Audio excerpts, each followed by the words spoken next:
لیکن میرے بھائیوں، آج کے اس قرآن کلاس کو سٹارٹ کرنے سے پہلے آج کل ایک بہت بڑا برننگ ایشو ملک پاکستان کے اندر چل رہا ہے. سوشل میڈیا ہو، پرنٹ میڈیا ہو یا ٹی وی چینلز ہوں، سب کے سب اس موضوع کو زیر بحث لائے ہوئے ہیں. اور آج عشاء کی نماز ابھی پڑھنے سے تھوڑی دیر پہلے ہی مجھے کافی بھائیوں کے ٹیکسٹ آئے کہ اس ایشو کے اوپر بھی اس قرآن کلاس کے اندر کچھ بات کی جائے. تو میں تو اکثر اس طرح کے جو تلخ اور وحشیانہ رویے ہیں اور فرقہ وارانہ جاہلیت ہے، اس کی مخالفت کرتا ہوں. اور میری الحمدللہ ویڈیوز ملینز آف مسلمز تک پہنچتی ہیں، غیر مسلمز تک پہنچتی ہیں. کتاب و سنت کی جو صحیح پکچر ہے وہ کیا ہے، اس کو پیش کرنے کی میں کوشش کرتا ہوں. اور میرا اشارہ اس واقعے کی طرف ہے جو خیبر پختونخوا میں خان عبد الولی خان جو یونیورسٹی ہے مردان میں، اس کے اندر ایک سٹوڈنٹ جس کا نام مشعل خان تھا، اس کا وحشیانہ قتل کیا گیا. اور صفاقی کے ساتھ پبلک گیدرنگ میں لوگوں نے اسے توہین مذہب کا الزام لگا کر اور گستاخ رسول ڈکلیئر کرتے ہوئے، خود قانون کو ہاتھ میں لیتے ہوئے اس کو برہنہ بھی کیا اور ڈنڈے مار کر اور مکے مار کر اور ٹانگے مار کر بیلٹوں سے پٹائی کر کے اس کو قتل کر دیا. اور میں ایک مسلمان مبلغ کی حیثیت سے اس قتل کی مذمت کرتا ہوں. اور مسلمانوں کو میری طرف سے یہ میسج ہے کہ ایسے رویوں سے اور ایسے علماء سے اور ایسی جماعتوں سے اور ایسی ایجنسیز سے اور ایسی پولیٹیکل پارٹیز سے ہوشیار رہیں جو مسلمانوں کو اپنی ذاتی مقاصد کے حصول کے لیے اس طریقے سے استعمال کرتی ہیں. بہرحال اس حوالے سے میں اکثر بولتا رہتا ہوں. ابھی میں نے نماز پڑھنے کے فوراً بعد ہی جو ذہن میں 4-5 پوائنٹ آئے تھے لکھے، کیونکہ میرا ارادہ تو نہیں تھا میں اس طرح کے ایشوز کے اوپر بڑے ڈیٹیل لیکچر دیتا ہوں. جنید جمشید صاحب کے اوپر جب گستاخی کا الزام لگا، میرا وہ لیکچر ملینز آف پیپل تک پہنچا الحمدللہ. مسئلہ نمبر 105 ہماری ویب سائٹ اہلسنتپاک.com پر جنید جمشید پر گستاخی کے الزام کا تحقیقی جائزہ. اسی طریقے سے یہ گستاخانہ فلم اور کارٹون کے حوالے سے جو مسلمانوں کو ٹریگر کیا گیا اور مسلمانوں کی بدنامی کے لیے اس قسم کے لوگ یوز کیے گئے کہ جنہوں نے بجائے گستاخان رسول کو کنڈیم کرنے کے مسلمانوں کی املاک کو نقصان پہنچایا، مسلمانوں کی مارکیٹس کو آگ سے جلا دیا اور پوری دنیا کے اندر فساد برپا ہوا. اس حوالے سے میں نے بڑی ڈیٹیل سے ایک انٹلیکچوئل لیکچر دیا ہے. مسئلہ نمبر 49 گستاخانہ فلم اور کارٹون کے حوالے سے مسلمانوں کا کیا عقیدہ ہونا چاہیے، اور اس حوالے سے انٹرنیشنل لیول کے اوپر مسلمانوں کو کیا لائے عمل اختیار کرنا چاہیے. میں نے الحمدللہ فرقہ واریت کی لعنت سے بالا تر ہو کر حق بات امت تک پہنچانے کی اس میں کوشش کی الحمدللہ. آج بھی میں یہ مختصر سے وقت میں اپنا لیکچر سٹارٹ کرنے سے پہلے 5 علمی پوائنٹس ڈسکس کر لوں. علمی پوائنٹ نمبر 1، کسی بھی انڈیویجول شخص کو قطعاً اسلام میں اجازت نہیں ہے کہ وہ قانون کو ہاتھ میں لے کر خود سے قاضی اور جسٹس بن کے کسی کو کوئی سزا سنائے، چاہے وہ مسلمانوں کا امیر المؤمنین ہی کیوں نہ ہو، چاہے کوئی صحابی ہو یا آج کا مسلمان ہو. اللہ تعالیٰ نے کسی کو یہ اختیار نہیں دیا کہ وہ خود قانون کو ہاتھ میں لے جب تک کہ مقدمہ عدالت میں پیش نہ ہو اور شواہد کی بنیاد کے اوپر کوئی انٹلیکچوئل ڈیسیژن نہ کر لیا جائے. کسی کو یہ اختیار حاصل نہیں ہے. اور خصوصاً ہمارے ملک پاکستان میں جہاں پر ہمارے آئین کے اندر 295C گستاخ رسول کی سزا کے حوالے سے موجود ہے، وہاں تو قطعاً کسی کے لیے کوئی گنجائش نہیں ہے کہ وہ قانون کو ہاتھ میں لے. اور اگر کوئی شخص اس طریقے سے قانون کو ہاتھ میں لیتا ہے کسی مولوی کے پٹی پڑھانے کے اوپر یا کسی جذباتی انسان کے ڈی ٹریک کرنے کے اوپر، تو ایسے شخص کو قتل کے بدلے میں قتل کیا جانا چاہیے اور قصاص لے کر امت کو حق بات پہنچانی چاہیے. ایسے لوگوں کو دیت کے ذریعے بھی نہیں چھوڑنا چاہیے اور نہ ہی جو ہے وہ معافی والا معاملہ ایسے لوگوں کے ساتھ ہونا چاہیے جو اس طریقے سے خواہ کسی ایسے شخص کو قتل کریں جو قرار واقعی گستاخ ہو, تب بھی ایسے لوگوں کو سزا دینی چاہیے, کیونکہ ہمارے ملک کے اندر لوگ اپنی ذاتی دشمنی نبھانے کے لیے بھی کسی کو گستاخ رسول ڈکلیئر کر دیتے ہیں. ساتھ ہی ساتھ حکومت کی بھی ذمہ داری ہے کہ ایسے لوگ جو فیس بک کے اوپر یا یوٹیوب کے اوپر گستاخانہ مواد اپلوڈ کر رہے ہیں ان پہ کڑی نظر رکھی جائے. اور سائبر کرائم کے حوالے سے ہمارے ملک کے اندر ویسے بھی قانون اب بن چکا ہے. یہاں پر یہ بھی چیز دیکھنے والی ہونی چاہیے کہ آج کل جو سوشل میڈیا ہے اس کے اوپر تو آپ کسی کا فیک آئی ڈی بنا کے بھی, کوئی جعلی آئی ڈی بنا کے بھی کسی کے حوالے سے اس طرح کی کوئی چیز پروپیگیٹ کر سکتے ہیں. اسی لیے الحمدللہ میں اپنی ذات کے حوالے سے پہلے دن سے ہی نہ میں نے کبھی فیس بک یوز کی ہے, نہ کبھی واٹس ایپ یوز کیا ہے, نہ میں نے اپنا کبھی ریٹن پیغام کہیں پر دیا ہے. صرف میری ویڈیوز ہوتی ہیں, اس میں اگر کسی کی ہمت ہے تو کوئی ڈبنگ کر کے تو کوئی اپنا لقمہ میرے منہ میں ڈالنے کی کوشش کرے تو وہ پکڑا جائے گا, ادروائز ریٹن میں کوئی ایسی چیز نہیں دیتا ہوں الحمدللہ. تو حکومت کو ایسے لوگوں کو پکڑنا چاہیے اور تحقیق کرنی چاہیے کہ واقعی ان لوگوں نے ایسا کیا ہے یا نہیں. علمی پوائنٹ نمبر 2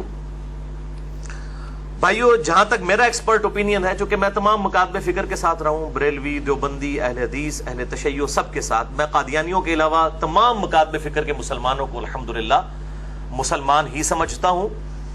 البتہ جو علمی اختلاف ہے میں سب کے ساتھ کرتا ہوں الحمدللہ ویڈیو کے اندر.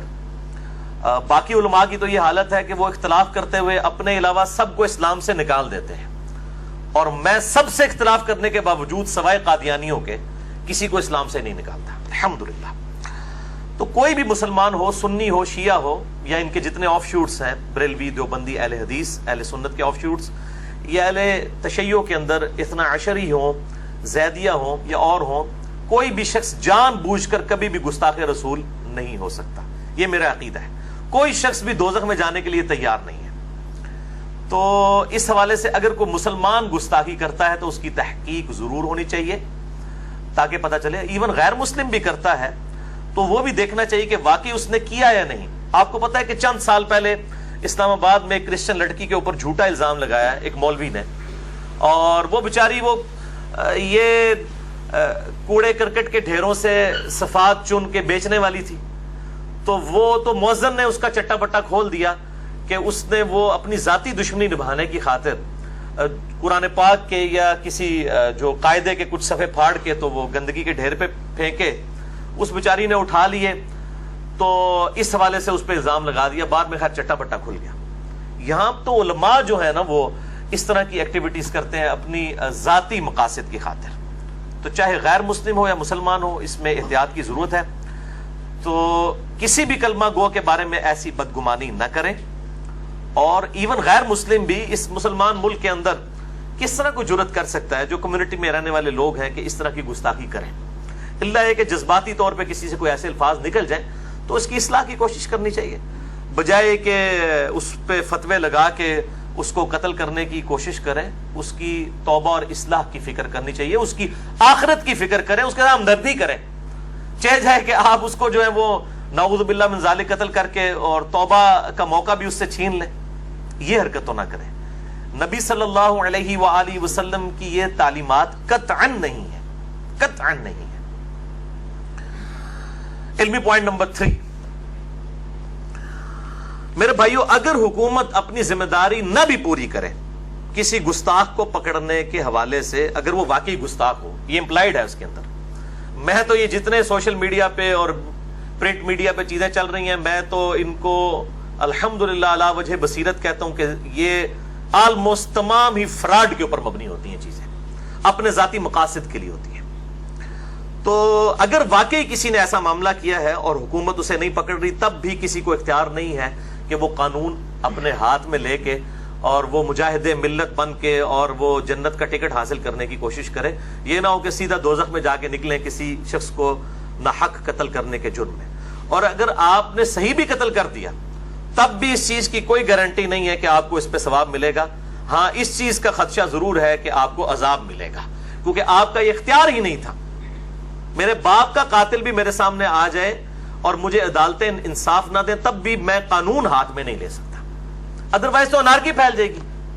یہ کوئی بنانا ریپبلک تو نہیں ہے، ایک آئینی ملک ہے، یہاں پر ایک آئین کے تحت نظام چل رہا ہے اور اس آئین کے اندر 295C گستاخ رسول کی سزا بھی موجود ہے۔ اس کے باوجود کوئی شخص جو ہے وہ زیادہ مجاہد بننے کی کوشش کرتا ہے تو وہ اپنی آخرت کی فکر کرے۔ اس حوالے سے علمی پوائنٹ نمبر 4، میرے بھائیوں، ہمارے ملک میں جاہلیت اپنے عروج پہ ہے۔ لوگ اپنی ذاتی دشمنی کی خاطر بھی کسی شخص کو گستاخ رسول ڈکلیئر کر سکتے ہیں، اور آپ تو اس ملک میں رہ رہے ہیں جہاں کی اکثریت عوام ان لوگوں پر مشتمل ہے کہ جن کے سامنے اگر آپ قرآن کی یہ آیت پڑھ دیں، اعوذ باللہ من الشیطان الرجیم، بسم اللہ الرحمن الرحیم، قل انما انا بشر مثلکم، سورۃ الکہف کے اندر آتی ہے۔ اے نبی صلی اللہ علیہ وآلہ وسلم فرما دیجئے کہ انسان ہونے میں ایز اے اسپیشیز میں بھی تمہاری طرح کا انسان ہوں، مرتبے کی بات نہیں ہو رہی، انسان ہونے کے اعتبار سے۔ اور یہ اس لیے کہلوایا گیا کہ لوگوں نے عیسیٰ علیہ السلام کے جب معجزات دیکھے تو ان کو ڈیوینٹی میں کلیم کر دیا اور کہا یہ خدا کے بیٹے ہیں۔ ہمارے محبوب صلی اللہ علیہ وآلہ وسلم کے حوالے سے اللہ تعالیٰ نے یہ چیز کلیئر کروا دی۔ پھر صحیح بخاری میں کتاب الانبیاء چیپٹر میں حدیث ہے، آپ صلی اللہ علیہ وآلہ وسلم نے فرمایا، دیکھنا میری شان کو اس طرح بلند نہ کرنا جس طرح نصارہ نے اپنے نبی کو اتنا شان میں بلند کیا کہ اللہ تعالیٰ کے ساتھ شریک ٹھہرا دیا۔ میں اللہ کا بندہ اور اس کا رسول ہوں، مجھے اللہ کا بندہ اور اس کا رسول ہی کہنا۔ اور ہر مسلمان نماز میں ہی کہتا ہے محمدن عبدہ ورسولہ، الحمدللہ۔ تو یہاں پہ تو اس طرح کی جاہل عوام موجود ہے، اور پھر جو ایسی جاہل عوام ہے، اور یہ علماء بھی جاہل ہیں جو اس طرح کی پٹیاں ان کو پڑھاتے ہیں، اور پھر ان علماء کا علاج جو ہے وہ کسی بھی عالم دین کے پاس نہیں ہے، نہ کسی دنیاوی تعلیم یافتہ شخص کے پاس ہے۔ ان کا علاج میرے جیسے شخص کے پاس ہے جو دنیاوی طور پہ بھی ایک کوالیفائڈ انجینئر ہے اور ایک روحانی ڈاکٹر سرجن ہے اور دین کا علم بھی رکھتا ہے۔ اور ان کا علاج میں نے ڈھونڈا ہے اینٹی وینم کے ذریعے۔ کوبرا سانپ جب کسی کو کاٹ جائے نا تو اس سانپ کے زہر کا علاج دنیا کی کوئی دوائی نہیں کر سکتی سوائے اس ویکسین کے جو کوبرے کے زہر سے تیار کی جاتی ہے۔ اس وینم کا علاج اس اینٹی وینم سے ہوتا ہے، اور میں اسے پنجابی میں کہتا ہوں پھکی۔ یعنی جب کسی کو حق بات سن کے پیٹ میں درد شروع ہو جائے نا تو پھر میں اس کو پھکی دیتا ہوں تاکہ ایک دو ڈکار لے، پھر اس کا پیٹ میں آرام اس کو آ جائے۔ اور فلسفی میں اس کو ہم کہتے ہیں لاجیکل آنسر، اردو میں ہم کہتے ہیں الزامی جواب۔ اس کے تحت میں نے انڈیا، پاکستان، بنگلہ دیش میں جتنے بڑے بڑے بزرگ ہیں، ان پٹی پڑھانے والے علماء کے بھی بڑے بڑے بزرگ، ان کی گستاخیاں بالکل ننگی کر کے عوام کے سامنے رکھی ہیں انہی لوگوں کی چھاپی ہوئی کتابوں کی روشنی میں، اپنی طرف سے نہیں۔ اور مسئلہ نمبر 71B میرا اہل سنت پاک .com ہماری ویب سائٹ پہ ریکارڈڈ موجود ہے۔ یوٹیوب پہ آپ جا کے اسپیلنگ لکھیں 71-B فار بوائے ڈیش مسئلہ MAS''ALAH، مسئلہ کہتے ہیں عربی میں سوال کرنے کو۔ تو الحمدللہ وہ لیکچر کھل جائے گا، ہزاروں لوگ دیکھ چکے ہیں، اس کے کلپس لاکھوں لوگ دیکھ چکے ہیں، اور لوگوں کی اصلاح کا سبب بنا ہے کہ ہم جن بزرگوں کو اتنا مانتے تھے، کوئی کلمہ پڑھوا رہا ہے لا الہ الا اللہ چشتی رسول اللہ نعوذ باللہ، کوئی کلمہ پڑھوا رہا ہے لا الہ الا اللہ اشرف علی تھانوی رسول اللہ نعوذ باللہ من ذالک۔ اس طریقے سے میں نے سارے اس طرح کے لوگوں کے چٹے بٹے کھولے ہیں، اور الحمدللہ لوگوں کے سامنے حق بیان کیا ہے کہ اب ان بزرگوں کے ساتھ بھی پھر وہی سلوک آپ کریں، ان کی کوئی توبہ ریکارڈڈ بتائیں، یا اگر آپ سمجھتے ہیں ان کی کتابیں بدل گئی ہیں تو ان کتابوں کو چھاپنے والوں کے ساتھ وہی سلوک کریں۔ وہ آپ کے حافظہ اللہ تعالی ہیں، وہ آپ کے رحمہ اللہ تعالی ہیں، وہ آپ کے دامت برکاتہم العالیہ ہیں، وہ مدہ ذلہ ہیں، وہ آیت اللہ ہیں آپ کے، جن کے بارے میں آپ یہ ساری چیزیں کلیم کرتے ہیں۔ ان کا تو اپنا سٹیٹس یہ آپ نے ڈکلیئر کیا ہوا ہے۔ تو یہ میں نے الحمدللہ ان کا چٹا بٹا اس حوالے سے کھول دیا۔ اور علمی پوائنٹ نمبر 5 اس حوالے سے، یہ بہت کڑوا علمی پوائنٹ ہے، میں نے اس کو آخری نمبر پہ رکھا تھا، اور اس کی ڈیٹیل اگر آپ نے سننی ہے تو میرا مسئلہ نمبر 49 گستاخانہ فلم اور کارٹون کے حوالے سے جو وہ فلم بنی تھی انوسینس آف مسلمز، اس کے رد میں نے جو لیکچر دیا تھا آج سے تقریباً 5-6 سال پہلے کی بات ہے، 49 مسئلہ، یوٹیوب پہ آپ لکھیں اسپیلنگ تو وہ کھل جائے گا۔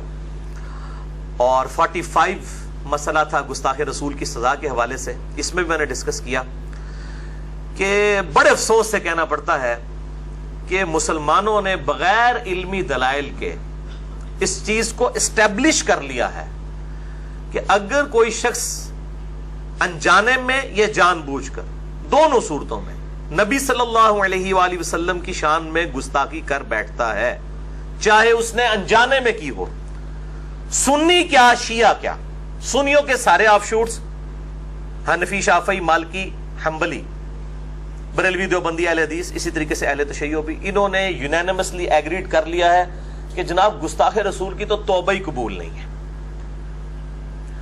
اور مجھے سب سے زیادہ دکھ ہے حنفیوں کے اوپر جن کی اپنی فقہ کی کتابیں جو ہیں وہ اس کے خلاف بات کرتی ہیں, لیکن انہوں نے پبلک ڈائنامکس کو دیتے ہوئے اپنا قبلہ ہی بدل لیا ہوا ہے.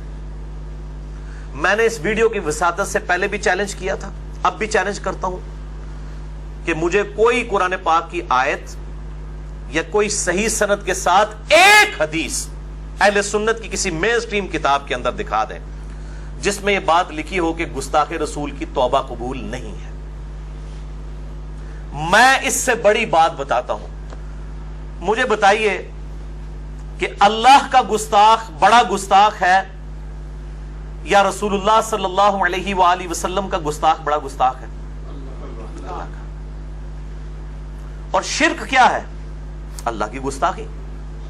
سورہ مریم میں آتا ہے نا کہ جو لوگ اللہ تعالیٰ کے ساتھ شریک ٹھہرا رہے ہیں اور اللہ تعالیٰ کے بارے میں کوئی ڈیوینٹی کلیم کر رہے ہیں اور اس کے لیے کوئی اولاد تجویز کر رہے ہیں, وہ اللہ کو اتنی بڑی گالی دے رہے ہیں کہ قریب ہے کہ آسمان پھٹ پڑے, زمین شک ہو جائے اور پہاڑ ریزہ ریزہ ہو جائیں. ام دعوا للرحمن ولدا, کہ انہوں نے رحمان کے لیے بیٹا تجویز کیا. اگر زمین و آسمان اور پہاڑوں کے احساسات ہوں تو یہ جو اللہ تعالیٰ کے بارے میں کلام کرتے ہیں ایسے لوگ تو یہ پھٹ پڑے ان کے اوپر. لیکن اللہ تعالیٰ جو ہے وہ حلم سے کام لینے والا ہے. تو یہ شرک اتنا بڑا جرم ہے اور یہ واحد گناہ ہے جس کے بارے میں آیا کہ آخرت میں کوئی شخص شرک کے ساتھ پیش ہوا تو اس کی توبہ بھی قبول نہیں ہے. دنیا میں قبول کر لے گا, آخرت میں نہیں. لا تبدیل لکلمات اللہ, ان اللہ لا یغفر ان یشرک بہ ویغفر ما دون ذلک لمن یشاء. بے شک اللہ تعالیٰ اس گناہ کو کبھی معاف نہیں کرے گا کہ کوئی شخص دنیا میں اس حال سے چلا گیا بغیر توبہ کے کہ وہ شرک میں مبتلا تھا. اس کے علاوہ جس کے لیے بھی جتنے بھی گناہ چاہے گا تو معاف کر دے گا, لیکن جس کے لیے چاہے گا, وہ بھی اوپن لائسنس نہیں ہے. اب یہ کتنا خطرناک معاملہ ہے میرے بھائیوں کہ شرک جو ہے جو آخرت میں بھی معاف نہیں ہونا, آخرت میں جو گناہ معاف نہیں ہونا, اور مشرک کے اوپر جنت حرام کر دی گئی ہے. انہ من یشرک باللہ فقد حرم اللہ علیہ الجنہ ومأواہ النار وما للظالمین من انصار. سورہ المائدہ آیت نمبر 72. بے شک جو کوئی اللہ کے ساتھ شرک کرے تو اللہ تعالیٰ ایسے شخص کو کبھی معاف نہیں کرے گا. ایسے شخص کے اوپر بے شک جنت حرام ہے اور اس کا ٹھکانہ دوزخ ہے اور وہاں پر اس کا کوئی مددگار نہیں ہوگا. حتیٰ کہ بخاری اور مسلم کی متفق علیہ حدیث ہے, امام کائنات سید الاولین والآخرین شفیع المذنبین رحمت للعالمین سیدنا و مولانا امام اعظم محمد رسول اللہ صلی اللہ علیہ وآلہ وسلم ارشاد فرماتے ہیں کہ اللہ تعالیٰ نے ہر نبی کو ایک مقبول دعا دی تھی جو اس نے دنیا میں ہی کر لی, لیکن میں نے اپنی وہ مقبول دعا آخرت کے لیے سنبھال کر رکھی ہے اور میں اس دعا کی برکت سے اپنی امت کے لیے شفاعت کروں گا اور میری دعا سے میرے ہر امتی کو نفع پہنچے گا سوائے اس شخص کے جس نے اللہ تعالیٰ کے ساتھ دنیا میں کسی قسم کا شرک کیا ہوا, اس کو میری شفاعت بھی نفع نہیں دے گی. شرک is the most sensitive issue in the sight of Allah. Allah کے حضور سب سے زیادہ حساس معاملہ ہے شرک کا. لیکن قرآن پڑھ کے دیکھیں, یہ کہتے ہیں گستاخ رسول دنیا میں توبہ کر لینا, اس کی توبہ قبول نہیں ہے, آپ اس کو قتل ہی کریں گے. اور قرآن کہتا ہے کہ اللہ کا گستاخ یعنی مشرک اگر توبہ کر لے, اللہ تعالیٰ نہ صرف اس کی توبہ قبول کر لے گا بلکہ اس کے گناہوں کو بھی نیکیوں سے بدل دے گا. اللہ اکبر کبیرہ والحمد للہ کثیرہ, وسبحان اللہ بکرۃ واصیلا. اور یہ میں آیت آپ کو پڑھ کے بھی سنا دیتا ہوں. سورہ الفرقان آیت نمبر ہے 70. شرک کے کانٹیکسٹ میں بات ہو رہی ہے کہ جو لوگ اللہ تعالیٰ کے ساتھ شرک کرتے ہیں, اسی طریقے سے قتل ناحق کرتے ہیں اور زنا کرنے والے لوگ ہیں, عنقریب اپنے انجام کو پہنچ جائیں گے. یہ 3 بڑے بڑے گناہ اس کے اندر گنوائے گئے. نمبر 1 شرک, نمبر 2 قتل ناحق, اور نمبر 3 زنا. پھر اس کانٹیکسٹ میں بات ہوئی کہ ایسے لوگوں کے لیے آخرت میں دوگنا عذاب ہوگا اور ان کو ذلیل و خوار کر کے دوزخ میں داخل کیا جائے گا. الا من تابا, ہاں مگر جو توبہ کر لے, وآمنا وعمل عملا صالحا, اور وہ ایمان لے آئے جیسا کہ ایمان لانے کا حق ہے, اور نیک عمل اختیار کر لے. خالی دودھ پینے والا مجنون نہیں, صرف اللہ اور اس کے رسول عز و جل و صلی اللہ علیہ وآلہ وسلم کو ماننے والا نہیں, بلکہ اللہ اور اس کے رسول عز و جل و صلی اللہ علیہ وآلہ وسلم کی ماننے والا. صرف کو ماننے والا نہیں, ان کی ماننے والا بھی. جو توبہ کرے, ایمان لائے جیسا کہ ایمان لانے کا حق ہے, اور نیک اعمال کرے. فَأُولَئِكَ يُبَدِّلُ اللَّهُ سَيِّئَاتِهِمْ, تو ایسے لوگوں کے گناہوں کو بھی اللہ تعالیٰ نیکیوں سے بدل دے گا. حسنات, نیکیوں سے بدل دے گا. وَكَانَ اللَّهُ غَفُورًا رَحِيمًا, اور اللہ تعالیٰ بخشنے والا مہربان ہے. سورہ الفرقان آیت نمبر 70 اور 71 میں سنیں. وَمَن تَابَ وَعَمِلَ صَالِحًا, جس نے توبہ کی اور نیک عمل اختیار کیا. فَإِنَّهُ يَتُوبُ إِلَى اللَّهِ مَتَابًا, تو ایسے شخص کی توبہ اللہ تعالیٰ نے اپنے ذمے لی ہے کہ ضرور قبول کرے گا. اللہ تعالیٰ کہتا ہے میں نے اپنے اوپر خود واجب کر لیا ہے کہ جو توبہ کر لے اس کی توبہ قبول ہے. تو میرے بھائیوں, اگر اللہ کے گستاخ کی توبہ قبول ہے تو نبی صلی اللہ علیہ وآلہ وسلم کے گستاخ کی بھی توبہ قبول ہے. ہاں, پاکستان میں گستاخ رسول کی توبہ اس وقت قبول ہے جب وہ گستاخی کرنے والا تگڑا ہو. اگر کوئی لسا ہے نا, پھر تو مولوی قانون ہاتھ میں لے گا. عمران خان سے جو کچھ الفاظ نکلے, یہ سارے مولوی دم دما کے بیٹھ گئے. اب گستاخی ڈکلیئر کی, ٹھیک ہے, لیکن اس پہ کسی نے نہیں ہاتھ ڈالا کیونکہ وہ پولیٹیکلی اسٹرانگ بندہ ہے. اس کی بجائے کوئی اور بندہ بات کرے گا, اس کو بھڑکا دیں گے. کوئی اس کا رجوع نہیں آیا جو انہوں نے گستاخی ڈکلیئر کی. میرا اوپینین کیا ہے, میں اس کو محفوظ رکھتا ہوں, لیکن جو انہوں نے اوپینین اختیار کیا ہے اس میں تو گستاخی تھی, کسی کی جرت نہیں ہوئی ہے. تو آپ یہ دیکھ لیں, تگڑا بندہ ہوگا تو اس سے بھی یہ دیکھ کے چلتے ہیں. تو یہ ان کا کوئی عشق رسول, محبت رسول نہیں ہے, بلکہ ان کا اپنا سیاسی ایجنڈا ہوتا ہے. لوگوں کا اپنا مذہبی ایجنڈا ہوتا ہے, فرقہ وارانہ ایجنڈا ہوتا ہے. اور ان علماء سے ہوشیار رہیں جو اس قسم کی پبلک پروڈیوس کر رہے ہیں. اور میں پھر وہی بات کروں گا جو میں اکثر کرتا ہوں کہ سورہ الاعراف کی آیت نمبر 175 اور 176 میں اللہ تعالیٰ نے علماء سو کو, جن کو میں نے ٹرانسلیٹ کیا ہے علماء کرائم, مجرم علماء, ایک ہے علماء پرائم, عزت والے علماء, ایک ہے علماء کرائم جو اکثریت ہے, مجرم علماء. علماء کرائم کو, علماء سو کو اللہ تعالیٰ نے سورۃ الاعراف کی آیت نمبر 175 176 میں کتے کی مثال بیان کی ہے. یہ میرے پہ نا کو فتویٰ لگائے اور کہا کہ اس کی مثال بلعام بن بعورہ, جس کے بارے میں المستدرک الحاکم میں صحیح سند کے ساتھ اسی آیت کے کانٹیکسٹ میں حدیث موجود ہے کہ ایک یہودی عالم تھا لیکن دنیا کا کتا بن گیا, دنیا کا لالچی بن گیا. تو اللہ تعالیٰ فرماتا ہے کہ وہ پستی میں گر گیا. اس کی مثال ہے جیسے کتا ہے, وہ اپنی زبان ہانکتا رہتا ہے ہر وقت, چاہے اسے کوئی مال ملے تب بھی وہ زبان ہانپے, نہ ملے تب بھی اس کی رالیں ٹپکتی رہتی ہیں لالچ کی وجہ سے. علماء سو کو کتے کی مثال. تو یہ جو علماء کرائم ہے نا, ان کے کافی فضائل و برکات قرآن و سنت کے اندر آئے. میں نے ایک آپ کو نمونے کے طور پہ پیش کیا. انہوں نے یہ غلط رویے پیش کیے اور آج پوری دنیا کے اندر اسلام کی بدنامی ہو رہی ہے, پاکستان کی بدنامی ہو رہی ہے. یہ جو واقعہ ہوا مشعل خان والا, خان عبد الولی خان یونیورسٹی کے اندر, میں بالکل پرائم منسٹر آف پاکستان سے اپیل کروں گا اور چیف جسٹس آف پاکستان سے بھی اپیل کروں گا کہ وہ از خود نوٹس لیتے ہوئے اس مسئلے کو منطقی انجام تک پہنچائیں اور ایک ایگزامپل سیٹ کر دیں تاکہ آئندہ کے لیے کوئی جرت نہ کرے قانون کو ہاتھ میں لینے کی, ورنہ آپ کو پتہ نہیں کتنا خطرناک کھیل کھیلا جا رہا ہے. خصوصاً ملک پاکستان کے اندر جہاں پہ عوام ویسے ہی جذباتی ہے اور لائی لگ ہے، علماء کے پیچھے آنکھیں بند کر کے چلتی ہیں. یہ آج اس کے اوپر برا وقت آیا نا مشعل خان کے اوپر، کل کو ہم میں سے بھی کسی کے اوپر آ سکتا ہے. ان لوگوں کے اپنے مقاصد ہوتے ہیں، لہٰذا یہ پورا نیریٹو چینج کرنے کی ضرورت ہے، پوری ڈاکٹرائن بدلنے کی ضرورت ہے اس وقت امت کی.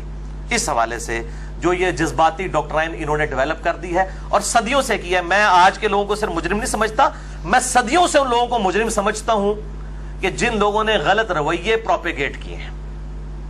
خصوصاً امام ابن تیمیہ نے جو گستاخ رسول کی سزا کے اوپر کتاب لکھی ہے، ان کے اخلاص میں مجھے کوئی شک نہیں ہے، لیکن جو بڑے بڑے بلنڈر انہوں نے اس کتاب کے اندر کیے ہیں اور جھوٹی روایتیں تک لکھ کے بالکل بے شرمی کے ساتھ اور اپنا لقمہ کتاب و سنت کے منہ میں ڈالنے کی کوشش کی ہے.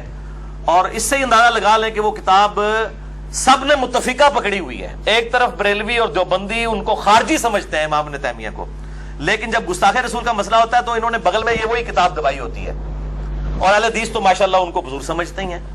حالانکہ میرے نزدیک انتہائی علمی کمزوریاں اس کتاب میں موجود ہیں، جھوٹی روایتیں اس کے اندر موجود ہیں. میں الحمدللہ کم از کم 3 گھنٹے کا لیکچر اس کتاب کے پوسٹ مارٹم پہ دے سکتا ہوں.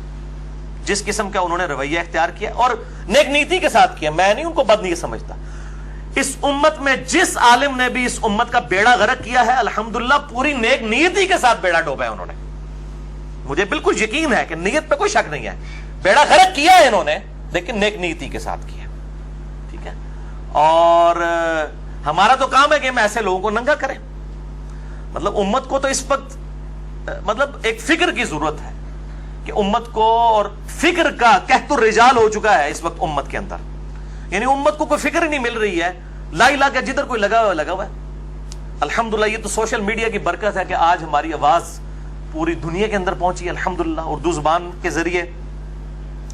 اور میں تحدیث نعمت کے طور پہ یہ بات کرتا ہوں الحمدللہ کہ اس وقت اردو زبان کے اندر کسی بھی اسپیکر کو اتنا زیادہ نہیں سنا جاتا. تمام مکاتب فکر کے لوگ الحمدللہ جتنا الحمدللہ میری ویڈیوز لوگ دیکھتے ہیں، اور میری کبھی خواہش نہیں تھی کہ اس طرح کا کوئی فیم ملے. یہ اللہ تعالیٰ اپنے بندوں کو مبعوث کرتا ہے، اٹھاتا ہے، باطل کے سر پہ دے مارتا ہے. اور ظاہر ہے جس طریقے سے میری ایک پورا ایک ڈیولپمنٹ ہوئی تمام مکاتب فکر کے اندر، اور الحمدللہ یہ کام ایکسپونینشلی رائز کر رہا ہے الحمدللہ. لینئر ریلیشن کے ساتھ نہیں، ایکسپونینشل ریلیشن کے ساتھ. آج سے 1.5 سال پہلے تک بمشکل ہمارے یوٹیوب کے ویورز بھی جو تھے وہ یعنی پر منتھ جو ہے 50-60 ہزار کے قریب ہوتے تھے. الحمدللہ اب ملینز میں مور دین 3 ملین ویورز پر منتھ ہیں الحمدللہ ہمارے یوٹیوب کے چینل کے. اسی طریقے سے 61,000 سے زیادہ اس کے فالوور ہیں، اور اسی طریقے سے فیس بک کے اوپر بھی 60,000 سے زیادہ ہیں الحمدللہ. واٹس ایپ کے اوپر ملینز آف پیپل تک بات پہنچ رہی ہے. میں صرف آپ کو یہ کوئی چندہ باکس میں نے نہیں بنایا ہوا، نہ میں کوئی چندے کی رسیدیں کاٹتا ہوں ان کے ذریعے، نہ میں کوئی یوٹیوب کے چینل کے ذریعے کوئی کمائی کر رہا ہوں کہ میں لوگوں کو کہہ رہا ہوں کہ ہاں جی $1 اب دے جائے. کوئی ایسی چیز نہیں ہے. میں صرف تحدیث نعمت کے طور پہ ایک امت کو فکر دے رہا ہوں کہ پریشانی کی کوئی بات نہیں ہے الحمدللہ. اللہ تعالیٰ اس امت کو بغیر مفکر کے، بغیر لیڈر کے چھوڑتا نہیں ہے. اللہ تعالیٰ اپنے بندوں کو اٹھاتا رہتا ہے الحمدللہ، جو باطل کا قلع کما کرتے رہتے ہیں الحمدللہ. تو میں اینڈ پہ پھر ریکویسٹ کروں گا پرائم منسٹر آف پاکستان سے بھی، چیف جسٹس سے بھی، کہ اس ایشو کو، یہ مشعل خان کا جو ایشو ہوا ہے، اس کے علاوہ بھی جتنے ایشوز چل رہے ہیں اور جتنے لوگ گستاخان رسول کے اس قانون کی امپلیمنٹیشن کی وجہ سے جیلوں کے اندر پڑے ہوئے ہیں، ان کو منطقی انجام تک اس معاملے کو پہنچائیں. اور منطقی انجام میں قطعاً یہ نہیں کہہ رہا کہ ایسے لوگوں کو قتل کر دیں یا پھانسی پہ چڑھا دیں، قطعاً نہیں. بلکہ یہ علماء جو ہم نے یہ پالے ہوئے ہیں چندوں کے اوپر، یہ اسی دن کے لیے پالے تھے نا کہ ہماری نوجوان نسل اگر کوئی اس طرح کی کسی جگہ ڈی ٹریک ہو جائے تو یہ ان کی تطہیر کریں اپنے علم کے ذریعے، نہ کہ اس کام کے لیے کہ یہ لوگوں کے قتل کے فتوے جاری کریں. یہ کس دن کام آنے ہیں یہ مولوی ہمارے، جن کو ہم نے پیمنٹ کر کے رکھا ہوا ہے. یہ کام آئے، ان کے لیکچرز کروائے جائیں، لوگوں کو قائل کیا جائے علمی طریقے سے، بجائے لوگوں کو دوزخ میں پہنچانے کے. لیکن یہ لوگ ایسے ضدی ہیں کہ ان کے سامنے آپ کتاب اللہ کے دلائل رکھیں، سنت کے دلائل رکھیں، بے شرمی کی انتہا پہ پہنچے ہوئے ہیں اکثر. اور میں یہ کہوں یہ اتنے بے شرم ہیں کہ یہ اس طرح کے بے شرمی ہمارے دنیاوی جو علوم کے ٹیچرز ہیں نا ان کے اندر نہیں پائی جاتی. میں آپ کو وثوق کے ساتھ، میں کوالیفائڈ انجینئر ہوں آنرز کے ساتھ. اور میں آپ کو وثوق کے ساتھ کہتا ہوں کہ دنیا کا سب سے بڑا کوئی لائق ترین کو P H D mechanical engineer ہو, اور بینگ میکینیکل انجینئر, میں اس کے لیکچر میں کوئی ایک چھوٹی سی خامی بھی دیکھوں اور میں لا کے اس کو میکینیکل انجینئرنگ کی بک دکھا دوں نا کہ سر آپ نے یہ جو فارمولا لکھا ہے نا اس میں ایک خرابی ہے, میں آپ کو قسمیاں کہتا ہوں کہ وہ دوسری بات نہیں کرے گا, کہے گا سوری. آپ خود چیک کر لیں, کسی انگلش کے پروفیسر نے کوئی سپیلنگ غلط لکھوا دی ہے, آپ کے سر آکسفورڈ یونیورسٹی میں یہ بٹ کے سپیلنگ BUT بٹ ہے, آپ نے یہ BAT بٹ لکھ دیا ہے, تو سر یہ آپ اپنی اصلاح کریں. آپ کا کیا خیال ہے وہ آگے آئیں بھائی کرے گا؟ واللہ کبھی نہیں کرے گا, آپ خود چیک کر لیں. لیکن مولوی اینو تسی قرآن دی آیتاں وکھاؤ, اینو تسی بخاری مسلم دی حدیثاں وکھاؤ, اس کے کان پہ جون تک نہیں رکھے گا, آئے بھائی شاہی کرے گا, بات کا کچھ بات کا بتنگڑ بنا دے گا. یہ میں آپ کو فرق بتا رہا ہوں. ہمیں کوئی اعتماد نہیں ان لوگوں کے اوپر کہ ہم انہیں قرآن و حدیث دکھائیں تو یہ بات مان لیں, بلکہ ان لوگوں کے تو رویے آپ دیکھ لیں. کوئی کسی مسجد میں رفع الیدین کے ساتھ نماز پڑھ دے, گالیاں نکالتے ہیں, مسجد سے نکال دیتے ہیں اس کو. اگر یہی کام سعودی حکومت شروع کر دے کہ انڈیا پاکستان بنگلہ دیش کے اکثر لوگ تو رفع الیدین نہیں کرتے, اور وہ ان لوگوں کو ویزا ہی نہ دیں اور حج کے لیے آنے نہ دیں, اور ایئرپورٹ کے اوپر ان کو ڈنڈے مار کے دوبارہ جہاز میں بٹھا کے واپس بھیج دیں کہ جاؤ پہلے رفع الیدین کا طریقہ سیکھ کے آؤ, تو یہ حج کر سکتے ہیں. اس طرح کے رویے ان لوگوں نے اختیار کیے ہیں. اور انہی علماء کو آپ چاہے بخاری مسلم سے درجنوں حدیثیں دکھا دیں رفع الیدین کی, نہیں مانیں گے.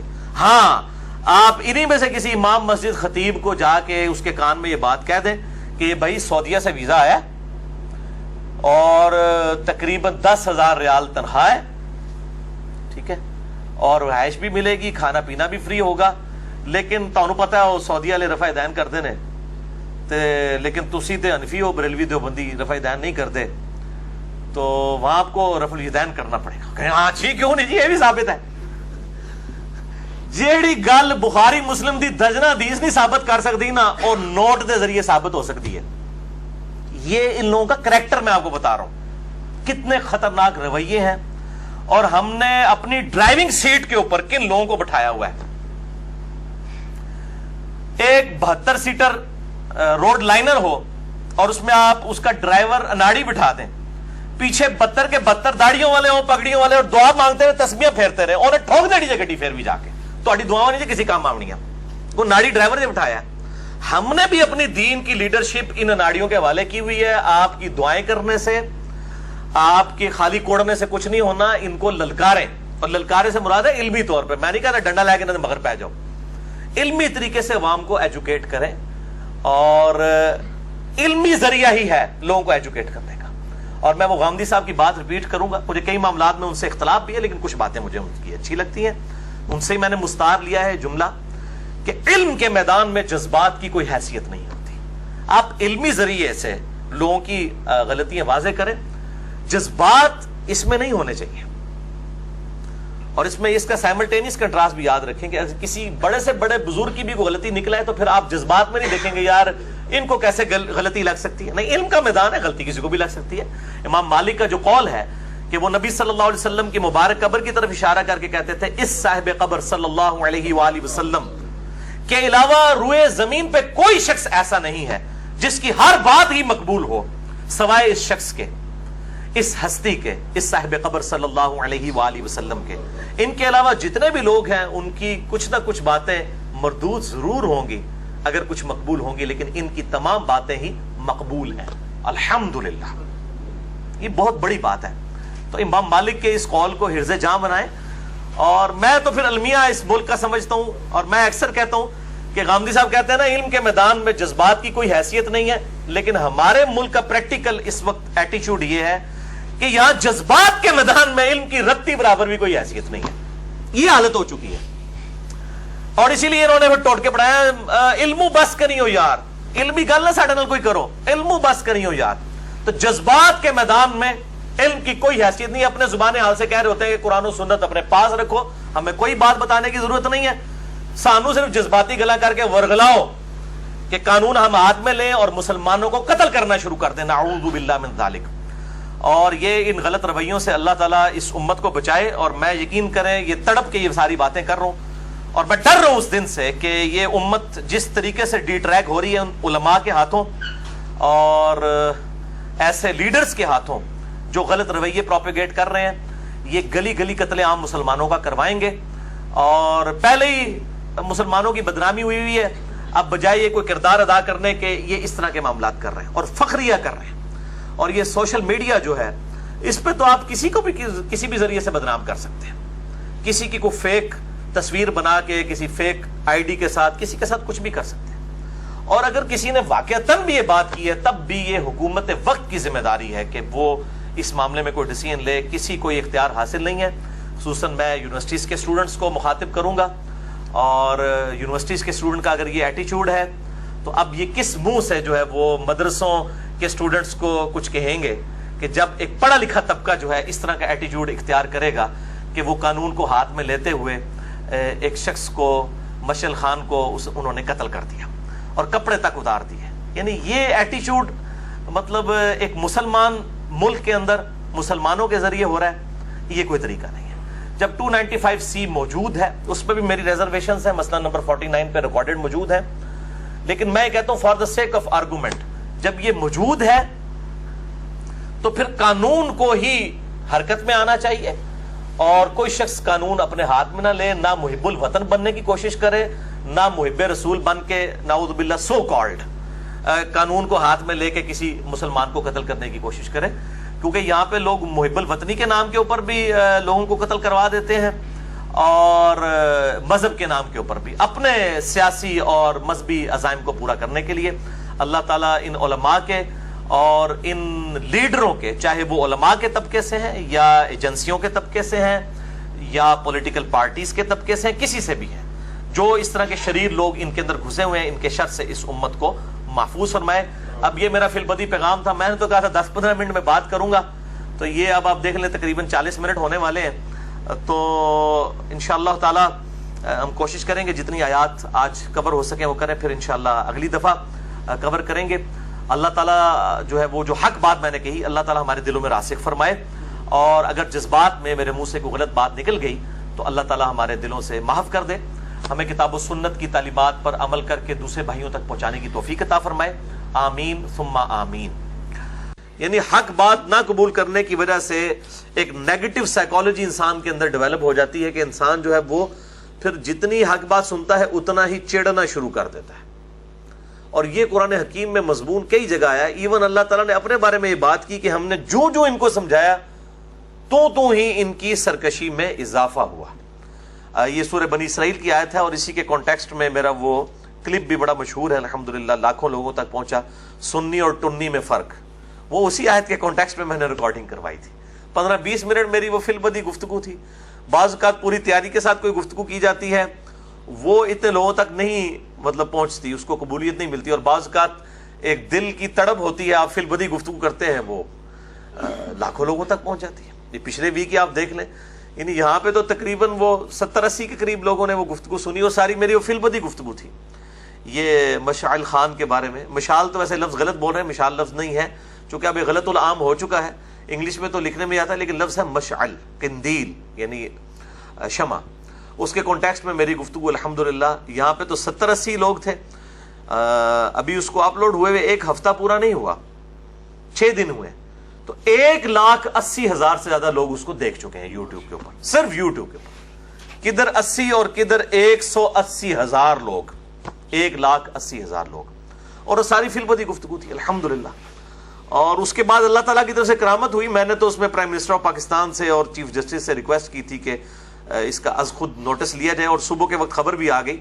اب کوئی میرے بھی مریدین ہوتے، میرے کوئی گدی چلا رہا ہوتا، لوگوں نے کہنا دیکھا علی بھائی نے کیتا ہے جناب، کرامت ظاہر ہوئی ہے. تو الحمدللہ چونکہ اس طرح کا کوئی سلسلہ نہیں ہے اس لیے اس طرح کا کوئی دعویٰ بھی نہیں ہے. بہرحال خوشی ہوئی اس بات کی. اور اس حوالے سے میں نے اس میں بھی میں نے عرض کیا تھا کہ امام ابن تیمیہ نے جو کتاب لکھی ہے الصارم المسلول علی شاتم الرسول، لٹکتی ہوئی ننگی تلوار گستاخ رسول کے سر کے اوپر، یہ اس کا ترجمہ بنتا ہے. یہ تقریباً 600 صفحوں کے قریب کتاب ہے.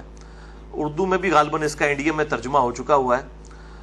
یہ گستاخ رسول کی سزا کے حوالے سے امام ابن تیمیہ نے کتاب لکھی، اور میں نے اس میں یہ بات کی تھی کہ اس کتاب کے اندر انہوں نے بہت بڑے بڑے بلنڈر کیے ہیں. تو بعض لوگوں کو یہ بات بری لگی.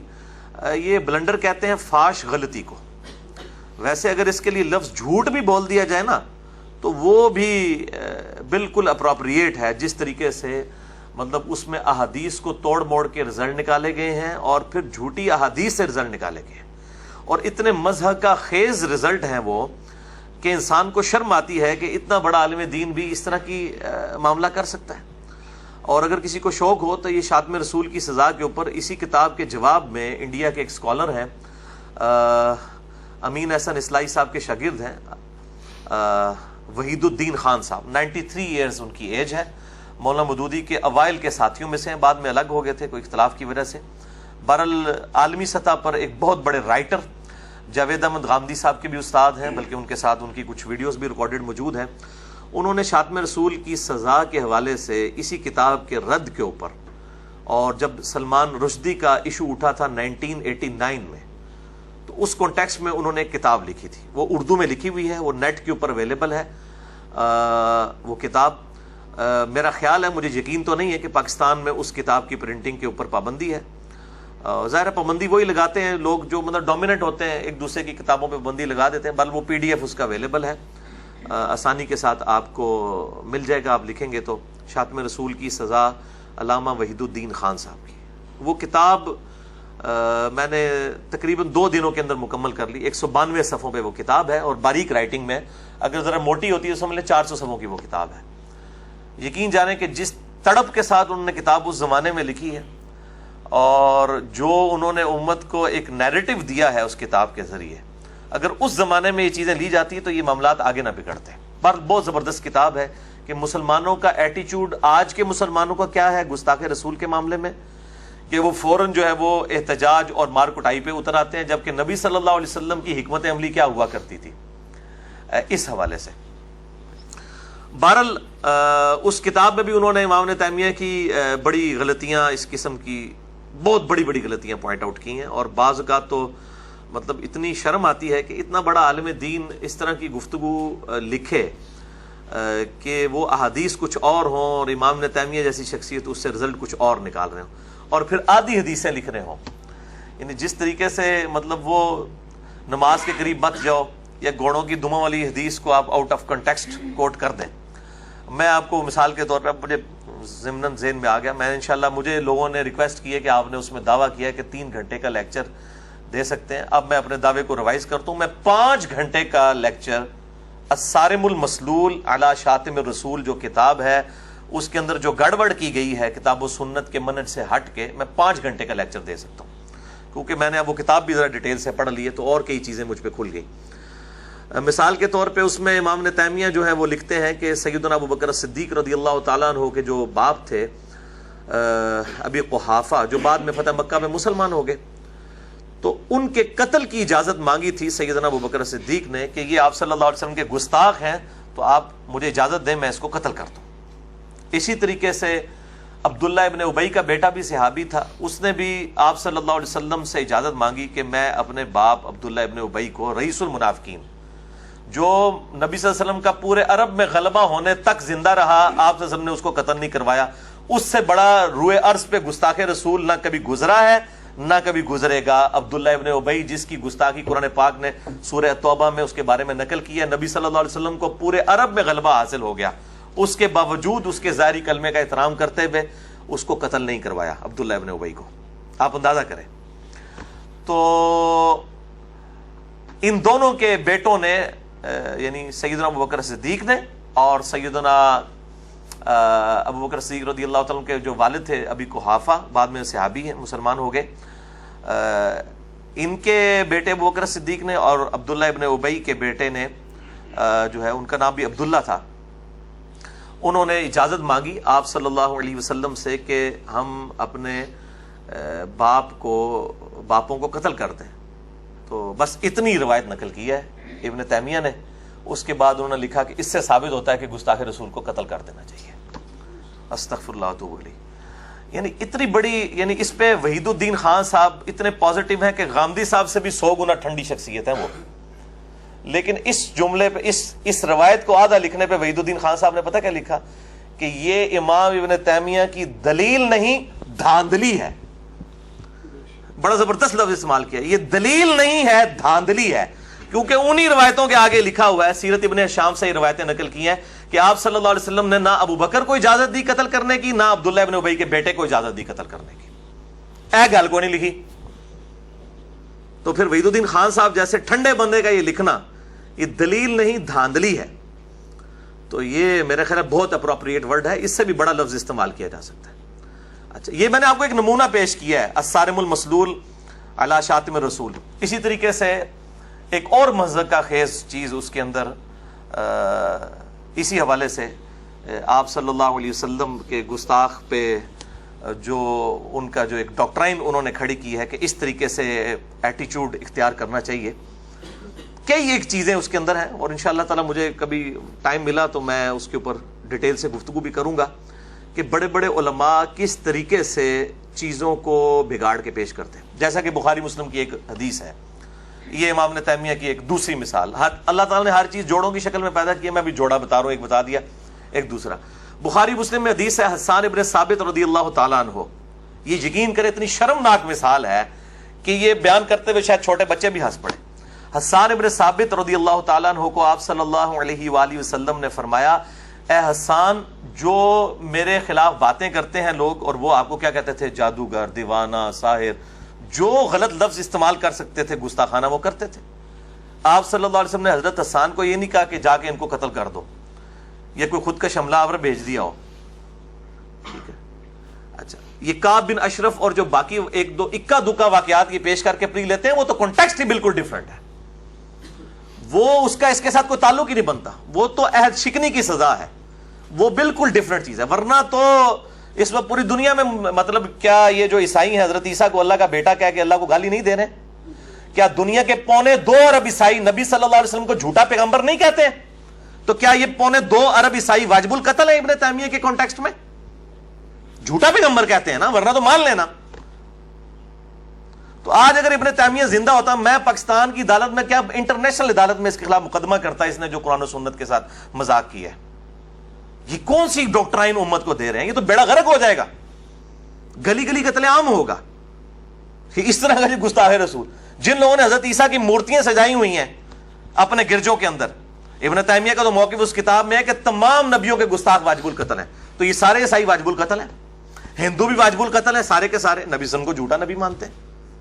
تو اس طرح ڈاکٹرائن کھڑی کی جائے گی. آپ صلی اللہ علیہ وسلم کا کیا کردار یہ تھا. تو میں آپ کو دوسری مثال پیش کر رہا ہوں, بخاری اور مسلم دونوں میں حسان ابن ثابت کو آپ صلی اللہ علیہ وسلم کہتے ہیں, اے حسان, اپنے اشعار کے ذریعے ان کی ہجو بیان کرو جو میری گستاخیاں کر رہے ہیں. تیرے اشعار جو ہیں یہ تیر سے زیادہ جو ہے سخت ہیں ان کے اوپر. تیر کا ان کو وہ درد نہیں, ان کو تلوار کا وہ درد نہیں ہے جو تیرے اشعار سے ان کو تکلیف پہنچتی ہے. اس سے امام نے تیمیہ کا رزلٹ نکال رہے ہیں. آپ حیران ہوں گے, اور میں کہتا ہوں یہ جوک آف دا سینچری ہے جو میں بیان کرنے لگوں. ابن تیمیہ کہتے ہیں اس سے یہ رزلٹ نکلا کہ گستاخ رسول کو اگر اشعار سے جواب دیا جا سکتا ہے تو تیر سے زیادہ سخت ہے اشعار. تو اس کا مطلب ہے اس کو تیر بھی مارا جا سکتا ہے, چھوٹی سزا بھی دی جا سکتی ہے. انا للہ و انا الیہ راجعون. تو اڑتے 4 تکبیریں پڑھنی چاہیے نے, تو اسی گل تو کوئی اور دا اور مطلب کر لیتے ہو.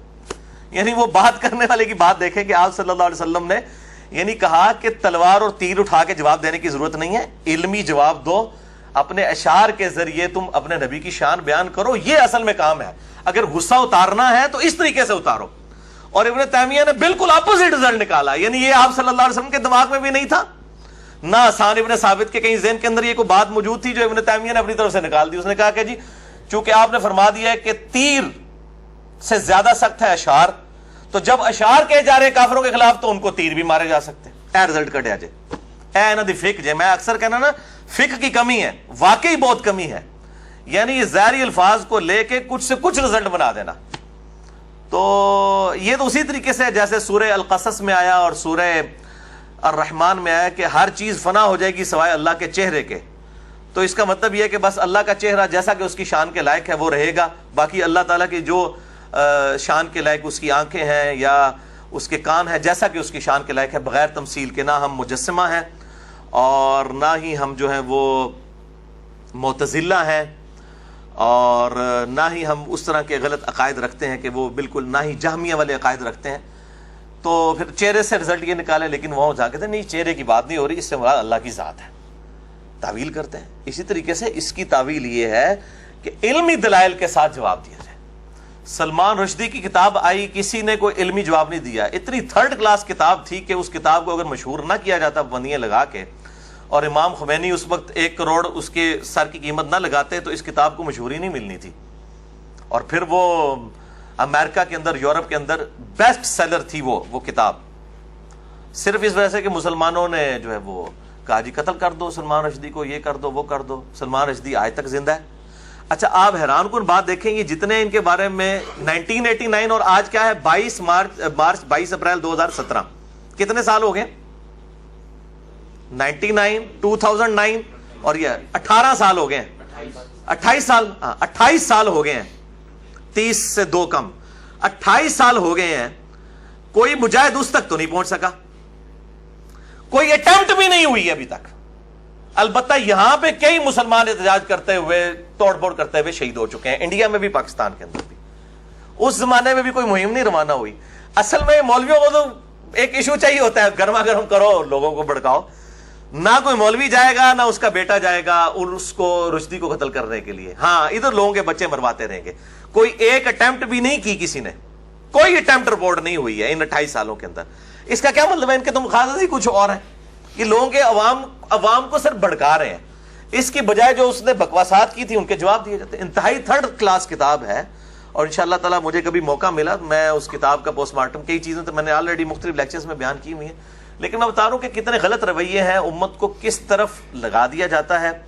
اور بجائے ایک دعوت کا میدان جو ہمارے سامنے آج سوشل میڈیا کی شکل میں اوپن ہے، ہم لوگوں کو دعوت پیش کریں. آج تو دعوت کتنی آسان ہے. اگلے زمانوں میں جب دعوت دی جاتی تھی تو بادشاہ قتل کروا دیتے تھے توحید کی دعوت دینے والوں کو. آپ آج امریکہ کے کسی بازار میں کھڑے ہو کے توحید کی دعوت دیں، آپ کو امریکن پریزیڈنٹ نہیں قتل کروائے گا. آپ امریکہ میں، یورپ کے اندر کہیں بھی کھڑے ہو کے دعوت دیں، کوئی فیس بک کے اوپر کوئی پوسٹ لگا دیں. کتنے مزے سے ہم ٹیکسٹ کر رہے ہیں، کافروں کو کریں، مسلمانوں کو کریں، غیر مسلم ملکوں میں کھڑے ہو کے کریں، جو مرضی کریں. یہ قتل تو نہیں کرواتے کہ ہے ایسی کوئی چیز. اس طرح کا مبارک دور دعوت کا کیا پہلے تھا؟ فرعون کے سامنے جادوگروں نے صرف کلمہ پڑھا تھا تو اس نے کہا کہ میں تم لوگوں کو قتل کروا دوں گا، سولی دے دوں گا. اب تو ایسے نہیں ہوتا. ٹرمپ ایسا نہیں کرے گا. ٹرمپ تو تلاوت میں خود بیٹھا ہوا ہے، سامنے تلاوت کی جا رہی ہے. اس کا مطلب ہے آج دعوت کا موقع ہمارے پاس موجود ہے، اس کو اویل کریں.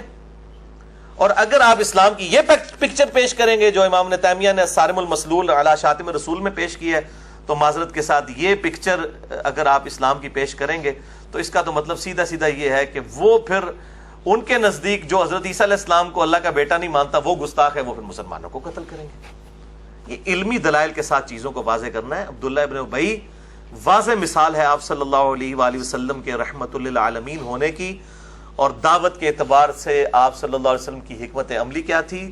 غلبہ بھی ہو گیا تھا اسلام کا، اس کے باوجود آپ صلی اللہ علیہ وسلم نے ان لوگوں کو قتل نہیں کروایا. فتح مکہ کے موقع پر کئی لوگوں کے قتل کے فتوے دیے، انہوں نے بھی جب آ کے معافی مانگ لی. اکرمہ ابن ابی جہل، سنن نسائی میں ڈیٹیل حدیث ہے، کہا تھا غلاف کعبہ میں بھی چھپا ہو تو قتل کر دینا. اس نے آ کے حضور سے معافی مانگ لی، آپ نے معاف کر دیا، حالانکہ اس سے بڑا کوئی گستاخ نہیں تھا.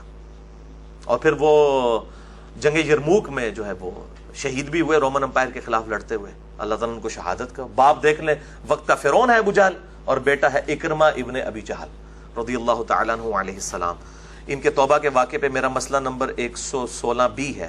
سیدنا عثمان غنی رضی اللہ تعالیٰ عنہ کی شہادت کی اصل وجہ کیا تھی؟ اس کانٹیکسٹ میں میں نے اس حدیث کو سنن نسائی الکبریٰ سے بیان کیا، اور جو بھی ہمارا ریسرچ پیپر ہے واقعہ کربلا کا حقیقی پس منظر 72 صحیح الاسناد حدیث کی روشنی میں، جس میں 200 روایتیں میں نے جمع کی ہیں، اس میں بھی سیدنا عثمان کی شہادت کے جعلی اسباب نہیں اصلی اسباب بخاری مسلم سے میں نے بیان کیے، اس میں بھی میں نے یہ حدیث ڈالی ہے. تو ان دنوں تو مشہور کیا ہے، پتہ نہیں عبداللہ ابن سبا تھا، اس نے 40,000 صحابہ کی مت مار دی، نعوذ باللہ من ذالک. تو میں نے سارے کے سارے معاملات اس میں کھولے. تو میں آپ کو بتا رہا ہوں کہ کس طریقے سے غلط رویے اس وقت امت میں پروپیگیٹ کیے جا رہے ہیں، اور اس قسم کی جذباتی ڈاکٹرائن. اور میں نے پچھلی دفعہ بھی ان کو چیلنج کیا تھا 295C پہ ہماری ریزرویشنز اپنی جگہ، لیکن میرا موقف یہ ہے کہ جو یہ موقف اڈاپٹ کیا ہے کہ گستاخ رسول کی توبہ قبول نہیں ہے، اگر وہ توبہ کرے بھی، اور یہی ابن تیمیہ کا موقف بھی ہے، اس کتاب میں انہوں نے لکھا ہے. پھر لوگ کہتے ہیں جی انہوں نے کدھر مطلب لوگوں کو اکسایا، وہ کب کہتے ہیں ماورائے عدالت قتل کر دیا جائے؟ ان سارے مولویوں سے پوچھیں، ان سے پوچھیں کہ اگر کوئی ماورائے عدالت قتل کر دے کسی گستاخ رسول کو، اس کے بارے میں شرعی حکم کیا بیان کرتے ہیں؟ تو آپ پتہ کیا کہیں گے؟ وہ کہیں گے جی اس نے قتل تو ویسے ہی ہونا تھا چونکہ توبہ تو اس کی قبول نہیں ہے. چلو عدالت نے مارا، وہ عدالت نے ایسے مارنا تھا، اسی سیدھے اینڈ کر کے مار دیتا، تو مرنا تو انہیں ایسی، اس کے مقابلے میں اس بندے کو پھر قتل نہیں کیا جائے گا.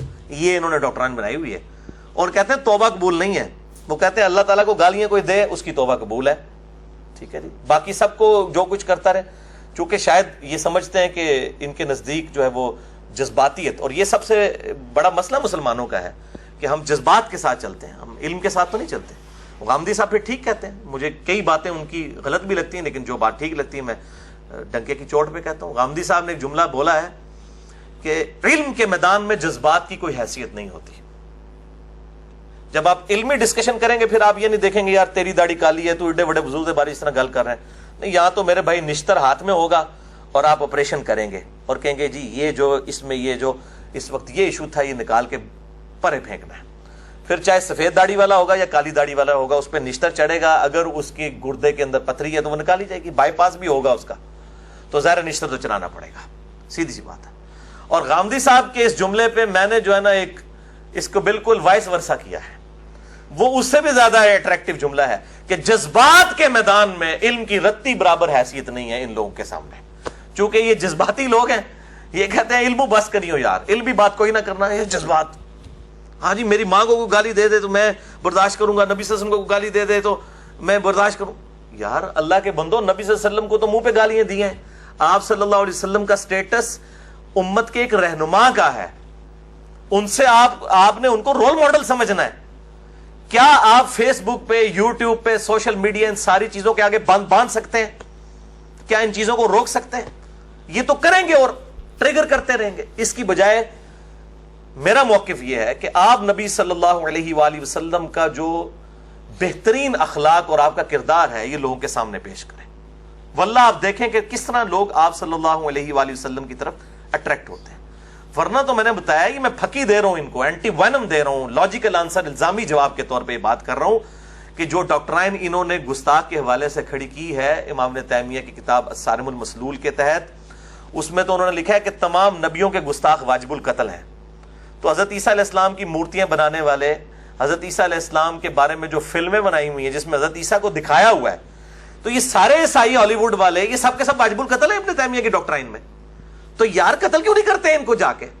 لوگوں کو جو یہ آپ لوگ پٹی پڑھا رہے ہیں، تو 2.25 ارب عیسائی تو آپ کی ڈاکٹرائن میں واجب القتل ہے. تقریباً 1 ارب کے قریب ہندو ہیں جو آپ صلی اللہ علیہ وسلم کو پیغمبر نہیں مانتے، اور وہ کہتے ہیں جھوٹا انسان ہے، نعوذ باللہ من ذالک. تو اس کا تو مطلب ہے 1 ارب ہندو بھی واجب القتل ہے. وہ کون بچے گا؟ یہودی آپ صلی اللہ علیہ وسلم کو بھی اور حضرت عیسیٰ علیہ السلام کو بھی جھوٹا سمجھتے ہیں. جب آپ جھوٹا کہہ رہے ہیں، کسی کو کذاب کہہ رہے ہیں، اس سے بڑی اور کیا گستاخی ہے؟ ایک شخص اللہ کا پیغمبر ہے، سچا پیغمبر، صادق اور امین ہے، اور اس کو ایک شخص کہتا ہے جھوٹا ہے، اس نے ایویں دعویٰ کیا ہے. ایون ان کرسچنز نے اور جوز نے تو اپنی کتابوں میں یہاں تک لکھا ہے کہ اگر یہ ہمارے زمانے میں ہوتے تو ہم آپ صلی اللہ علیہ وسلم پر نعوذ باللہ من ذالک کاپی رائٹس کا مقدمہ کرتے کہ انہوں نے تورات اور انجیل میں سے چوری کر کے یہ کتاب قرآن لکھ دی ہے. یہ ان کا متفقہ عقیدہ ہے. اور قرآن کہہ رہا ہے کہ اہل کتاب کی عورتوں کے ساتھ نکاح کر سکتے ہو سورۃ المائدہ کے اندر. یہ اللہ تعالیٰ آپ کو کہہ رہا ہے کہ آپ ایسے لوگوں کے ساتھ جس طرح ان کے اس طرح کے فساد والے عقائد ہیں ان کے ساتھ شادی ہو سکتی ہے. تو یہ تو استغفر اللہ واتوب الیہ، نعوذ باللہ من ذالک. یہ ابن تیمیہ کی ڈاکٹرائن میں تو اللہ تعالیٰ خود گستاخی کو پروموٹ کر رہا ہے کہ عیسائی عورتوں کے ساتھ شادی کرو، جو تمہارے نبی کو پیغمبر ہی نہیں مانتی، الٹا کذاب مانتے ہیں وہ، نعوذ باللہ من ذالک. ظاہر ہے جب پیغمبر نہیں مان رہے یا تو پیغمبر ہوگا یا نہیں ہوگا. غلام احمد قادیانی کو جب ہم پیغمبر نہیں مان رہے، اسی لیے جو قادیانی ہے وہ ہمیں جو ہے وہ غیر احمدی اور نان مسلم سمجھتے ہیں، اس لیے کہ ان کے نزدیک وہ پیغمبر ہے، ہمارے نزدیک وہ دجال ہے. اب چونکہ ہمارے نزدیک وہ دجال ہے اور ان کے نزدیک وہ پیغمبر ہے، تو بالکل 180 ڈگری کا فرق آ گیا. تو پھر ہم تو کافر ہو جائیں گے ان کی نظر کے اندر، جس طرح وہ ہماری نظر میں کافر ہے. تو آپ اس مسئلے کو سمجھیں کہ اتنا سینسٹیو ایشو ہے. میں نے اب یہ وہ فی البدی مجھے ایک چیز یاد آئی تھی، میں نے پھر وہ بیان کر دی، کیونکہ یہ آج کل مسئلہ یہ مشال خان یا مشعل خان والا اٹھا ہوا ہے، اور میں یہ لیکچر میں نے کیوں ریکارڈ کروایا اور فی البدی گفتگو کی 37-38 منٹ کی، الحمدللہ یہ صرف یوٹیوب کے اوپر 1,80,000 سے زیادہ لوگ ابھی یہ 5-6 دنوں میں دیکھ چکے ہیں، میں آج جو ابھی دیکھ کے آیا ہوں، باقی واٹس ایپ کے اوپر تو آپ چھوڑ دیں ملینز آف پیپل تک پہنچی. کیوں؟ مجھے کسی کے ساتھ کوئی ہمدردی نہیں ہے، مجھے اصل میں ہمدردی ہے اسلام کے ساتھ. یہ جس قسم کا کھیل کھیلا جا رہا ہے نا، یہ ڈاکٹرائن جو کھڑی کی ہے قانون کو ہاتھ میں لینے والی اور جذبات کی بنیاد کے اوپر مسلمانوں کا قتل عام کرنے کی، یہ ڈاکٹرائن کا رزلٹ پتہ کیا نکلے گا؟ گلی گلی قتل عام ہوگا. دوسرا، جب اس قتل عام کو روکنے کے لیے کوئی کاؤنٹر نیریٹو کھڑا کیا جائے گا نا، تو اس میں عین خدشہ ہے کہ ہماری یونیورسٹیز کے اندر دینی ایکٹیویٹیز کے اوپر پابندی لگا کے اس ملک کو بھی سیکولر ڈکلیئر کر دیں یہ لوگ. یہ ہے اصل ریزن. کل کو انہوں نے کہنا تبلیغی جماعت پہ پابندی لگاؤ. آج اگر کوئی ایک یونیورسٹی میں 1000 میں سے کوئی 50-60 داڑیوں والے اور نماز پڑھنے والے پگڑیوں والے تبلیغی جماعت کی دعوت کی برکت سے نکل رہے ہیں نا، ان سے جو علمی اختلاف وہ الگ، ٹھیک ہے. اور آج تبلیغی جماعت کے جو پڑھے لکھے لوگ جو ہیں وہ ہماری یونیورسٹیز میں پروفیسرز لگے ہوئے ہیں اور دین کی بات کرتے ہیں، ان کے سامنے کوئی بغیرتی ہو رہی ہو تو وہ اس کے سامنے کھڑے ہوتے ہیں. یہ لوگ بھی نہیں رہیں گے. داڑیوں والوں کو جاب سے بھی نکالا جائے گا، یونیورسٹی سے ان کو نکالا جائے گا اس طرح کے منحوسوں کی وجہ سے. اور پھر لوگ کہتے ہیں جی آپ یونیورسٹیز کے اسٹوڈنٹس کے اوپر غصہ کرنے کے بجائے مولویوں پہ کر رہے ہیں. بھائی ظاہر ہے کہ جس ماں نے یہ بچے دیے ہیں، کہنا چوروں نہ مارو چور دی ماں نو مارو، چور کو نہ مارو چور کی ماں کو مارو. جنہوں نے یہ ڈاکٹرائن کھڑی کی ہے وہ بچوں نے خود تو نہیں ڈاکٹرائن کھڑی کی. دنیاوی تعلیم میں تو کہیں یہ نہیں پڑھایا جاتا کہ آپ جذبات کی بنیاد کے اوپر اپنے ساتھیوں کو قتل کریں. یہ تو اس طرح کی ڈاکٹرائن تو ان لوگوں نے کھڑی کی ہے نا، کہ جن لوگوں نے ان لوگوں کو ڈی ٹریک کیا اور اپنی ذاتی مقاصد کی خاطر یہ سب کچھ کیا. تو میں پھر آج پرائم منسٹر آف پاکستان سے ریکویسٹ کروں گا اور چیف جسٹس سے کہ آپ نے از خود جو نوٹس لیا ہے اس کو منطقی انجام تک پہنچائیں. اسی طریقے سے جو گستاخان رسول کے اعتبار سے الزام کے ذریعے جیلوں میں لوگ کئی سالوں سے سڑ رہے ہیں، ان کے حقوق کے لیے کوئی آواز نہیں اٹھا رہا، کہ وہ لوگ چیخ چیخ کے کہہ رہے ہیں کہ ہم نے نہیں کی ہے، ہم توبہ کرتے ہیں. اگر کی بھی ہے تو اللہ کے بندو ان علماء کو بھیجو، اور اگر کوئی ضدی ہے علماء کے ذریعے وہاں پہ لیکچرز کروا کے نبی صلی اللہ علیہ وسلم کی شان ان کے سامنے بیان کرو تاکہ وہ رجوع کریں اسلام کی طرف. اور یہ ایون 295C میں بھی لکھا ہوا ہے کہ گستاخ رسول اگر کوئی اس طرح کا ہوگا اس کو 3 دن کی مہلت دی جائے گی، وہ توبہ کر لے. لیکن کوئی پتہ نہیں ہے 295C میں لکھا ہوا ہے. یہ الصارم المسلول علی شاتم رسول ابن تیمیہ کی ڈاکٹرائن میں تو یہ نہیں لکھا ہوا، ٹھیک ہے نا. تو وہ تو کوئی اور ڈاکٹرائن ہے. بہرحال یہ بھی ہے، اس کو بھی پریکٹیکلی امپلیمنٹ تو کریں اور ان لوگوں کو جو بھی ان کے ساتھ معاملہ کرنا ہے وہ کیا جائے. ان سے زندگی تو نہ چھینے اس طرح ان کو سالوں جیلوں میں ڈال کے. اللہ تعالیٰ نے کسی کو حق نہیں دیا کہ اس طریقے سے زندگی اسلام میں تو یہ جو قیدی والی سزا ہے نا اس طرح کی کہ آپ لائف ٹائم کسی کو قید کر دیں، یہ تو اسلام میں سزا ہے ہی نہیں، قطعاً نہیں ہے، نیور. جو کچھ کرنا ہے آپ کریں فوراً. تو میں یہ ریکویسٹ کروں گا کہ اس کو منطقی انجام تک پہنچائیں. اور دوسرا میں پرائم منسٹر سے اور چیف جسٹس آف پاکستان سے یہ بھی ریکویسٹ کروں گا کہ ان چند لوگوں کی جذباتیت کو دیکھ کے قطعاً اس طرف کوئی پروپیگیٹ نہ کرے اپنی دعوت کو، نہ چھپے ہوئے راستے میں نہ میڈیا کے ذریعے، کہ اسلامی ایکٹیویٹیز پہ کوئی پابندی لگے یونیورسٹیز اور کالجز کے اندر. جو لوگ جذباتیت پھیلا رہے ہیں ان جماعتوں پہ پابندی لگائیں، لڑائی جھگڑے والی جو جماعتیں ہیں. لیکن جو دعوت و تبلیغ کا کام کر رہے ہیں، لوگوں کو کتاب و سنت کی طرف بلا رہے ہیں، لوگوں کو دین سکھا رہے ہیں، پازیٹیولی اخلاقیات سکھا رہے ہیں، ان لوگوں کے اوپر پابندی نہ لگائیں، کیونکہ اس کا پھر بڑا خطرناک رزلٹ نکلے گا. پھر یہ اس قسم کے اور جذباتی لوگ پروڈیوس ہوں گے. ظاہر ہے کہ ہر عمل کا رد عمل ہوتا ہے، یہ پھر ریئیکشن آئے گا اور یہ بڑا خطرناک ریئیکشن ہوگا. اس کے آگے پھر کوئی بند نہیں باندھ سکتا. تو بجائے اس کے کہ ہم اپنی نوجوان نسل کو دوسری ایکسٹریم پہ لے جائیں، ہم ماڈریٹ راستہ ایک اختیار کریں. کیونکہ میں آپ کو بتا رہا ہوں قائد اعظم یونیورسٹی کے اندر پابندی لگی رہی ہے کئی سال تک دعوتی سرگرمیوں پہ. یہ پچھلے سال پابندی اٹھائی گئی تو میرا لیکچر انہوں نے کروایا تھا وہاں پہ مسجد کے اندر قائد اعظم یونیورسٹی اسلام آباد میں، ایگزسٹنس آف گاڈ کے نام سے 83C مسئلہ اہل سنت پاک .com ہماری ویب سائٹ پہ موجود ہے. وہ میں نے وہیں پر لیکچر دیا تھا. 3 لیکچر کروائے تھے، خلیل الرحمان چشتی صاحب کا، عدنان کاکا خیل کا اور میرا تیسرا.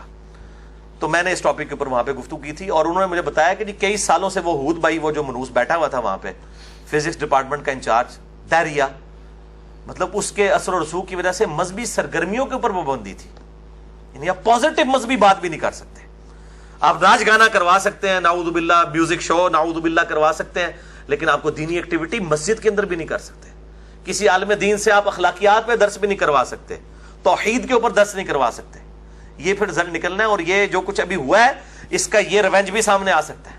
اس لیے میں مطلب ایکسپیکٹ تو نہیں کرتا کہ اس وقت ہمارے مطلب ٹاپ ٹیئر میں ایسے کوئی سیکولر یا لوگ موجود ہیں جو مذہب سے ریونج رکھتے ہوں، نہ ہماری عدلیہ میں، نہ پولیٹیکل لیڈرز میں، چاہے وہ کسی بھی جماعت کے ساتھ ہوں.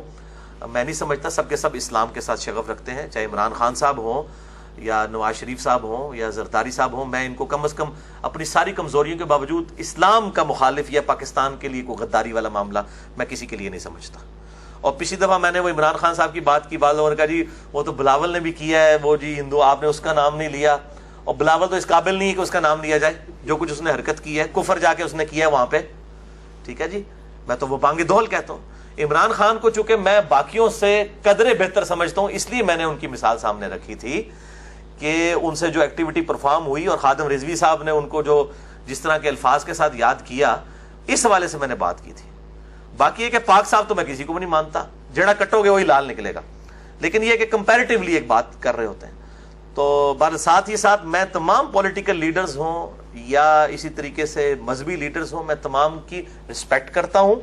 باقی جو کوئی اسلام کے بارے میں بکواسات کرے گا کسی قسم کے بھی، ہم اس کی اس چیز کو کنڈیم کریں گے، چاہے وہ انجانے میں کر رہا ہے یا جان بوجھ کے کر رہا ہے. بہرحال اس کی بنیاد کے اوپر قتل کا فتویٰ نہیں جاری کریں گے جن کو قتل کرتے ہیں. ٹھیک ہے نا؟